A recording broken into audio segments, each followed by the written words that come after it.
अवधारणा को लेकर के उन्होंने काम किया है। एक राजनीतिक व्यक्ति, में उसका नाम नहीं लेना चाहता, उसने हमारे ऊपर प्रेशर बनाया। राजनीति में ऐसे भी लोग हैं जो लोगों के व्यवसायों पर दबाव बनाते हैं। इसको दुनिया के स्टेशन पर जब लगेगा और बन के तैयार होगा, आप कभी सीतापुर आओगे तो आपको दिखाएंगे कि किस तरीके का मॉडल स्टेशन बन रहा है। निश्चित रूप से जिस विधानसभा में जिस कार्यक्रम में मैं लग जाता हूँ, कुछ ईश्वर की कृपा है, सफलता बिल्कुल मिलती है और मैं असफल कभी नहीं हूँ। नमस्कार, मैं पीयूष मणि अवस्थी। इंडिया जंक्शन की खास मुलाकात में आज हमारे साथ मौजूद है जनपद सीतापुर से सांसद Rajesh Verma. OBC parliament welfare committee के चेयरमैन भी हैं। 1996 में राजनीतिक सफर की शुरुआत हुई और पहले विधानसभा चुनाव में चुनाव लड़े, लेकिन सफलता हासिल नहीं हो सकी। मगर कहते हैं ना, जिनके पास हौसले की ताकत होती है वो कुछ भी कर गुजरते हैं। सन 1999 में पहली बार पीएसपी से सांसद बने और जनता जनार्दन के दिलों में उतर गए। तब से लेकर आज तक लगातार सीतापुर की राजनीति में खुद को स्थापित करने में कामयाब रहे।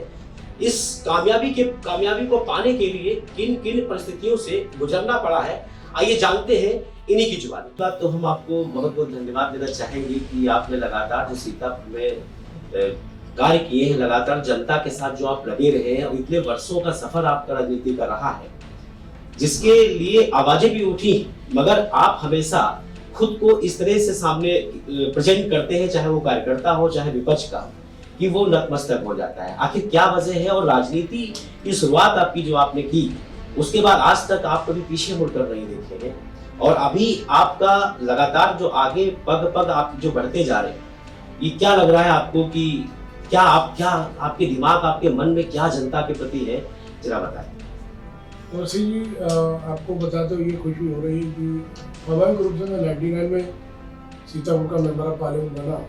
99, 2004 और 2014, 2019 मैं लगातार एमपी रहा, और लगातार जीतने के पीछे जो मेरा अपना मानना है, हमारा जो अनुभव कहता है, मैंने निगेटिव पॉलिटिक्स नहीं करी। हमारे दरवाजे पर कोई आए, XYZ किसी पार्टी को कोई कार्यकर्ता आए, काम के लिए आता है तो मैं प्रयास ये करता हूँ कि उसका काम हो। मैंने कभी किसी व्यक्ति से न तो जात पूछी, न पार्टी पूछी, न ये मैंने उससे कहा कि आपने मेरी चुनाव मदद देगी, इसके बाद मैं मदद नहीं करूँगा, मैंने कभी नहीं। फिर अपना रहा कि मैं अपने स्तर से जो मैं प्रयास किया कि किसी का हमारे हाथ से नुकसान न हो। आपस में दो पार्टी लड़के आई, एक पार्टी हमारी नहीं है, एक पार्टी हमारी है, तो मैं प्रयास करता हूँ कि दोनों का समझौता करा दूँ, और समझौता हो जाए तो अच्छी बात है, अदरवाइज नहीं तो कहते हैं आप लोग आपस में निकल। 4 बार से आप लगातार सांसद हैं, 5वीं बार लगातार के एक बार धरारा से भी आप लड़े, लेकिन सफलता हासिल आपको नहीं हो पाई। लेकिन फिर पुनः सीतापुर जनता ने आपको प्यार और देकर आपको दोबारा बनाया सांसद। इस बार फिर आप मैदान में हैं, विरोधी भी आपके सामने। कैसे लेते हैं विरोधियों को आप? देखिए, हम ऐसी राष्ट्रवादी पार्टी से मेंबर ऑफ पार्लियामेंट है, और राष्ट्रवादी पार्टी का जो हमारा नेतृत्व है, आदरणीय श्री नरेंद्र मोदी जी, जिनका एक डंडा है सबका साथ, सबका विकास, सबका विश्वास, सबका प्रयास, उस अवधारणा को लेकर के उन्होंने काम किया है। उन्होंने किसी जातिगत आधार पर, किसी दलगत आधार पर उन्होंने लोगों को लाभ नहीं दिया। उनका अपना मानना है कि हमारे देश में जो गरीब है वो सशक्त हो, हमारे देश में जो युवा है वो सशक्त हो, हमारे देश में जो किसान है वो सशक्त हो, और हमारे देश में महिलाएं सशक्त हो। महिला सशक्तिकरण को लेकर के प्रधानमंत्री जी का इतना बड़ा एक अभियान चल रहा है, आपको बताते हुए खुशी हो रही है कि स्वयं सहायता समूह के माध्यम से जाने कितनी बहनों को आत्मनिर्भर बनाने का काम किया। और अभी लखपति दीदी का उनका अभियान 3 लाख लखपति दीदी बहनों को लखपति दीदी बनाया है। और उनका ये मानना है कि आने वाले समय में हम बड़े पैमाने पर अपनी बहनों को जो अपने पैरों पर खड़ी होने वाली है, उनको लखपति बनाने का काम करें। खेतों पर जाकर के इस पेस्टिसाइड और खाद का छिड़काव करें। अगर राजनीति में अगर अभी ना होते तो आप क्या बनते? अच्छा किसान हूँ, और मैं ईमानदारी निष्ठा के साथ अपना व्यापार और खेती बाड़ी का काम करता था। लेकिन आपने ऐसे सवाल पूछा, ये राजनीति में आने की सबसे बड़ी वजह जानना चाहते वो अच्छा सवाल आपने किया। हमारे जीवन में राजनीति का मोड़ कैसे आया। हैं जी। मेरे को राजनीति करने की इच्छा बिल्कुल नहीं थी, लेकिन राजनीति में इंटरेस्ट रहता था, किसी का सपोर्ट करें, किसी को मदद करें, तकलीफ मिल जाए तो अपना काम आएगा। लेकिन हमको एक समय ऐसा देखना पड़ा कि एक राजनीतिक व्यक्ति, में उसका नाम नहीं लेना चाहता, उसने हमारे ऊपर प्रेशर बनाया, हमारे व्यापार पर दबाव बनाया, हमसे वसूली करने का प्लान किया। तो मेरे को लगा या तो पॉलिटिक्स करी जाए या पॉलिटिक्स कराई जाए। तो मैंने अपने परिवार में अपने माता पिता से, अपनी पत्नी से राय ली कि क्यों ना राजनीति करके ही इनको ठीक किया जाए। तो फिर मैंने निर्णय ले लिया हमको पॉलिटिक्स करनी है। तो मैं उसमें 96 में विधानसभा का चुनाव लड़ गया। उस टाइम में यंग था, चुनाव लड़ा, 46,000 वोट हमको विधानसभा में मिला। हारा तो नहीं मैं, लेकिन मेरे को काउंटी में हराया गया। लेकिन मैंने अपना मनोबल नहीं तोड़ा, मैं लगा रहा। 99 में बीएसपी ने हमको सीतापुर से टिकट दिया, 37,500 से मैं सीट जीता और आज चौथी बार मैं सांसद हूँ। तो मेरे लाइफ में मोड़ आया कि एक पॉलिटिकल व्यक्ति ने प्रेशर बनाया, उससे मेरे को कुंठा हुई कि राजनीति में ऐसे भी लोग हैं जो लोगों के व्यवसाइयों पर दबाव बनाते हैं।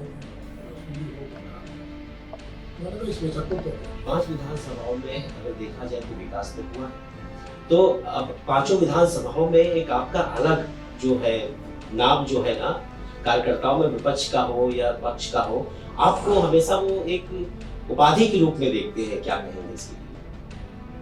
विकास के नाम पर हमने बहुत काम किए अपने क्षेत्र में।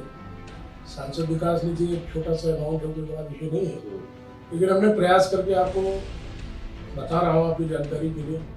इस सीतापुर संसदीय क्षेत्र में 7 आरोपी रेलवे ओवरब्रिज एक साथ बन रहे हैं। आप कल्पना नहीं कर सकते, मैं जिस नंबर पार्लियामेंट से बात करता हूँ, हमने 7 ओवरब्रिज स्वीकृत कराए, तो वो हैरत में है कि इतने कैसे आपने कराए। एक हमने अभी शारदा नदी के ऊपर 1 अरब 66 करोड़ का पुल स्वीकृत कराया, 2.25 किलोमीटर का। सीतापुर में मैंने जो सराय नदी है उसके ऊपर पुल बनकर तैयार है।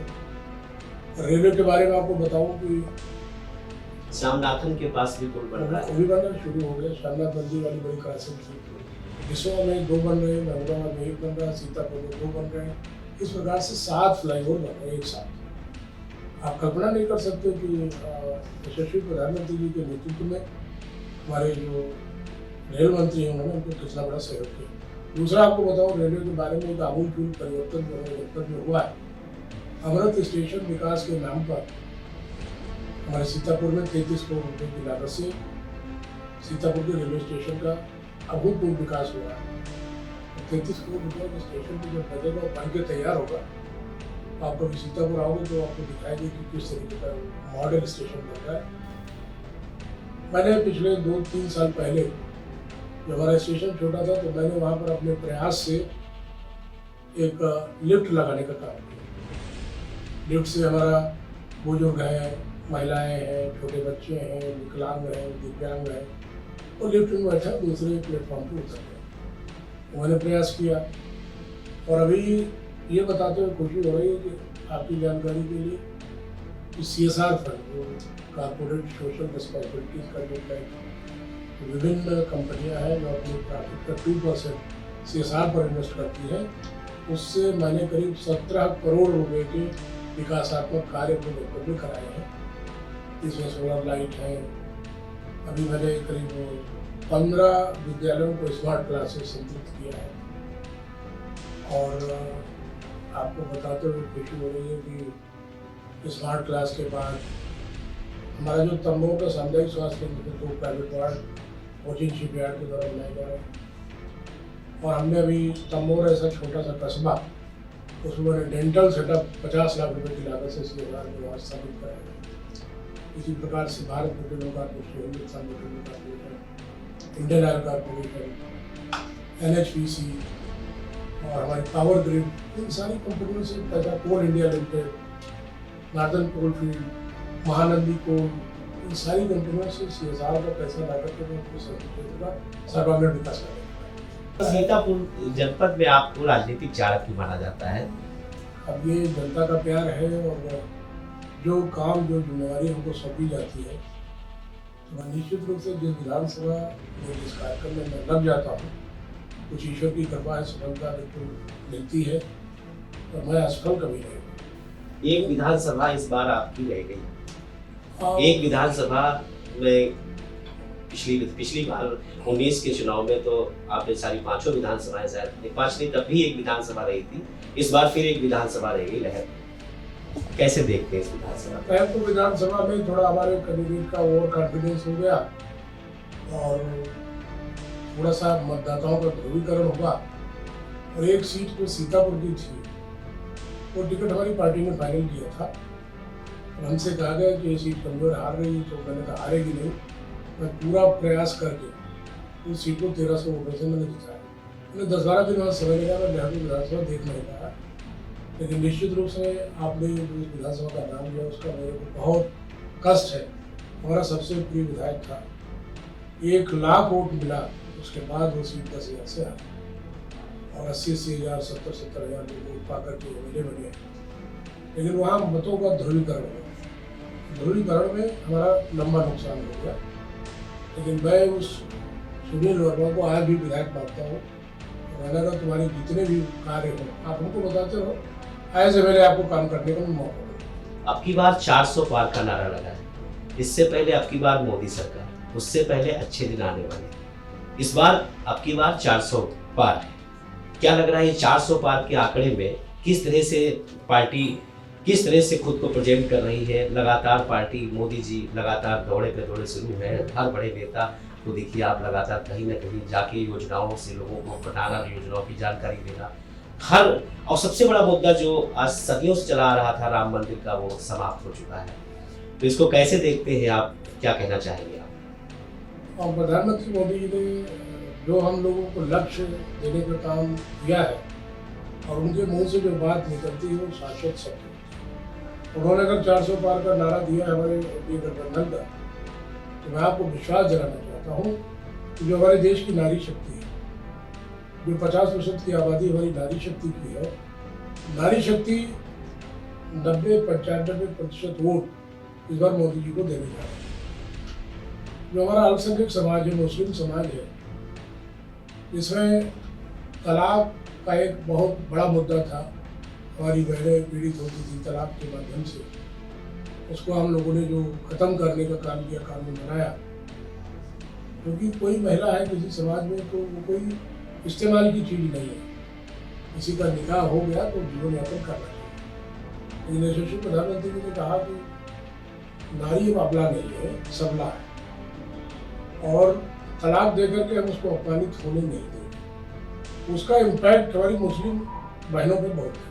आपका एग्जाम्पल आपको बता रहा हूँ, मेरा अपना कॉलेज है और हम तंबोर कस्बे के रहने वाले हैं, बड़े पैमाने मुस्लिम आबादी है हमारे यहाँ।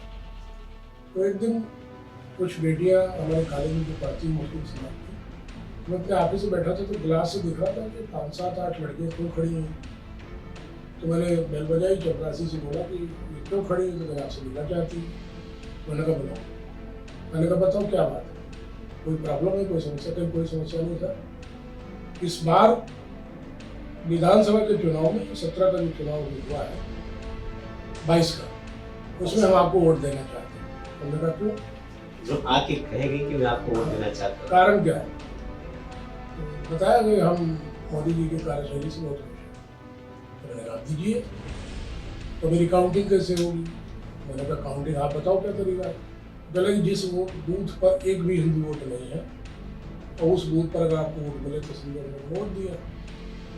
तो वो कुछ बेटियाँ थी स्पेसिफिक मोहल्ले की रहने वाली थी, तो उसमें करीब 52-53 वोट हमको मिला, जो जिसमें 0 मिलते।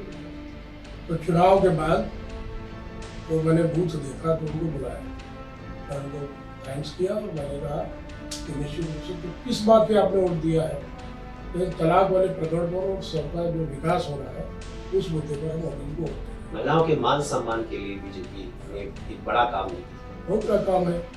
और आज जैसे मैंने तलाकशुदा बहनों के तमाम सम्मेलन किए, उनकी भावनाओं को देखा, तो जो पुरानी तलाकशुदा जो बहनें बैठी हुई हैं, तो उनके ऊपर क्या परेशानी है, उनसे हम लोग रूबरू होते हैं, बैठक करते हैं, लोगों को भेजा जाता है कार्यक्रमों में, उनकी भावनाओं को जागृत करने का काम हम लोग करते हैं।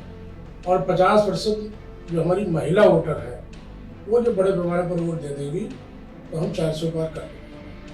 तो एक बात और मेरी ये आपसे पूछना चाहेंगे हम कि अब सीतापुर, अब चुनाव पूरे देश में कुछ ही वक्त बचा है आचार संहिता लगने में, फिर तैयारी शुरू हो गई, तैयारी तो चली रही, शुरू हो रहा है। क्या सीतापुर की जनता के लिए, सीतापुर की महिलाएं, सीतापुर के युवा, सीतापुर के लोग, क्या उनके लिए आपके पास हृदय में क्या मैसेज है, इस बार क्या मैसेज देना चाहते हैं? इन्वेस्टर से फिर आई थी, बैठक हुई थी, तो हम इन्वेस्टर हमारे उत्तर प्रदेश में आए। उत्तर प्रदेश के मुख्यमंत्री ने उत्तर प्रदेश विकसित करने का काम किया। मेरी अपनी कल्पना में अपनी जनता को इतना आश्वस्त करना चाहता हूँ कि आने वाले समय में सीतापुर विकसित सीतापुर बने, तो किस तरीके से होगा, अच्छी रेल की सुविधा हो, अच्छे यातायात के साधन हो, कहीं रास्तों की कोई प्रॉब्लम न हो। उसके अलावा जो रोजगार सृजन का मामला है, आपको बताना चाहता हूँ कि अभी हमारे यहाँ रेडिको खेतान एक लीकर की फैक्ट्री है, 500 करोड़ रुपए की लागत से इसने अपनी फैक्ट्री स्टैब्लिश की है, जिसमें करीब 2500 वर्कर को काम मिला है।